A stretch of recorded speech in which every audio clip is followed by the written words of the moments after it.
forgive me, but I think impeachment now is an impossible dream. Binago eh. Binago nila yung, parang nilang binago yung mode ng pag-i-impeach. Mm, Mas mm, mahirap, humirap na ngayon.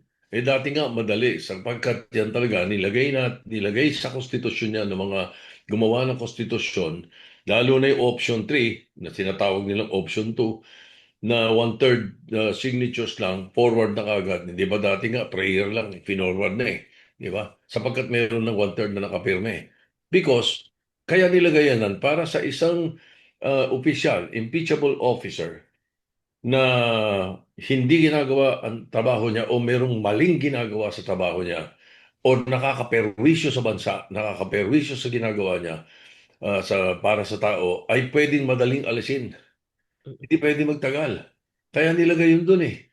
Ngayon na sinasabi, kailangan pirmado lahat at binasa at alam ng mga at nabasa at naintindihan ng mm, mga congressman ang kanilang articles of impeachment.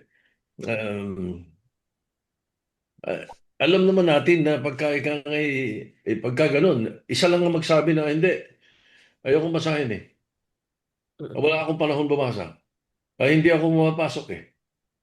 Hindi mo lang pinigil yun, dinelay mo. Hindi mo lang dinelay, pinigil mo na talaga ang impeachment. Pagka ganyan. What mm. we can do is meet with them. I mean, Congress, House of Representatives. Okay. Pag-uusapan lang yung issue pag-usapan namin yan. Mm, Um, Kasi ang ang nakikita ko na outright solution dito, which could not be called outright, palitan na natin konstitusyon. Baguhin na natin. Pagka ganyan, ano? Pagkatapos, marahil yung Constituent Assembly makakagalaw dyan or maghihintay tayo, decades. Bakit? Kailangan ma-retire na muna itong mga Supreme Court Justices na to para magbago kaisipan. Kasi unanimous, wala man lang dissenting opinion, wala man lang opinion otherwise na meron sinabi na ganito, kaya ako bumoto, explanation, wala man lang eh.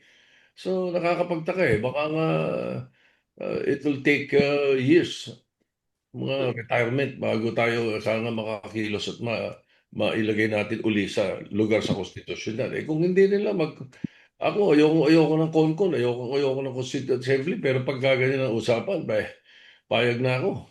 mm, mm, It's very disappointing.